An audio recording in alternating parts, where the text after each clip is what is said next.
O Devas, may we hear with our ears what is auspicious, may we see with our eyes what is auspicious, O ye worthy of worship.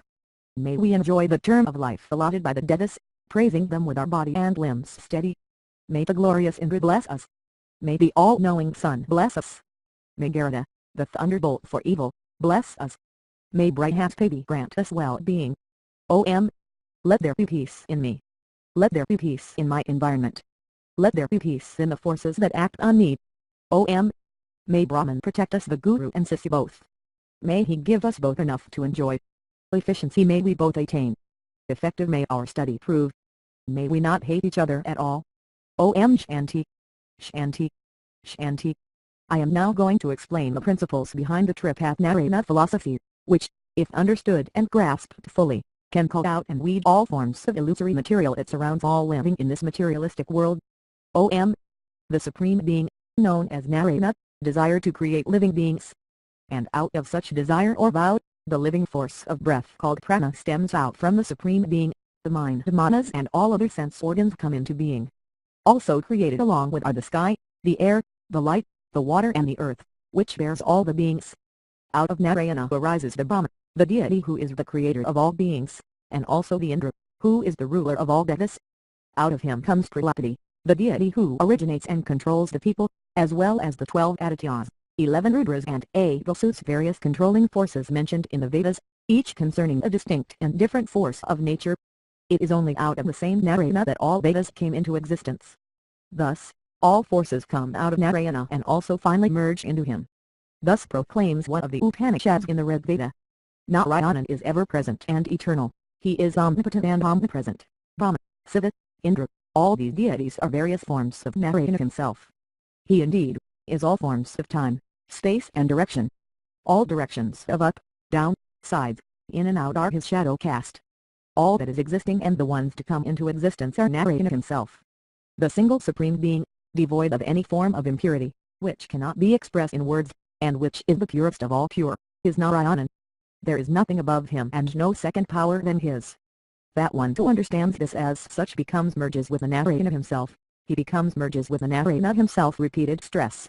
Thus asserts one of the Upanishads in the Yajurveda. First utter the syllable Om, then utter the words Nama and Narayana.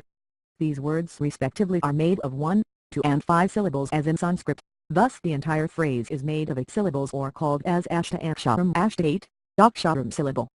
That one who chants this 8-syllable mantra of Narayana, lives long without any disrepute or notoriety, he is blessed with rulership, wealth, cattle and servants and ultimately attains the moksha or the point of no return also called as salvation, he attains the moksha repeated with stress.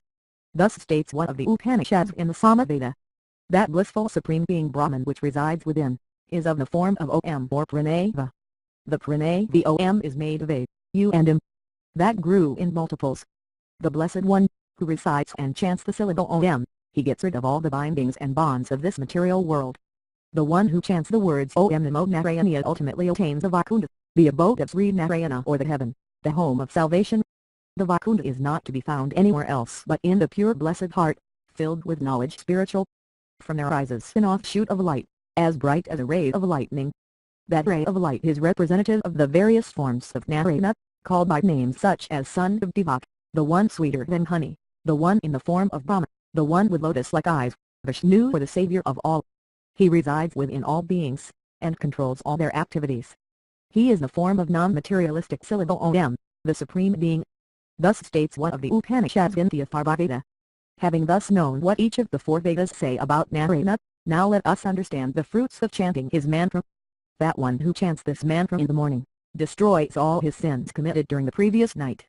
The one who chants this in the evening destroys all sins committed during the day. That one who chants this during midday, looking at the sun, destroys all the 5 kinds of major and minor sins described as the worst in the scriptures. He gets all the benefits of having chanted all the Vedas. Ultimately, he merges into and becomes one with the Supreme Being Narayana. Om. May Brahman protect us, the Guru and Sissy both. May he give us both enough to enjoy. Efficiency may we both attain. Effective may our study prove. May we not hate each other at all. Om Shanti. Shanti. Shanti. Om. O Devas, may we hear with our ears what is auspicious, may we see with our eyes what is auspicious, O ye worthy of worship. May we enjoy the term of life allotted by the Devas, praising them with our body and limbs steady. May the glorious Indra bless us. May the all-knowing Sun bless us. May Garuda, the thunderbolt for evil, bless us. May Brihaspati grant us well-being. Om. Let there be peace in me. Let there be peace in my environment. Let there be peace in the forces that act on me. Here ends the Tripadvibhuti Mahanarayana Upanishad, as contained in the Atharvaveda.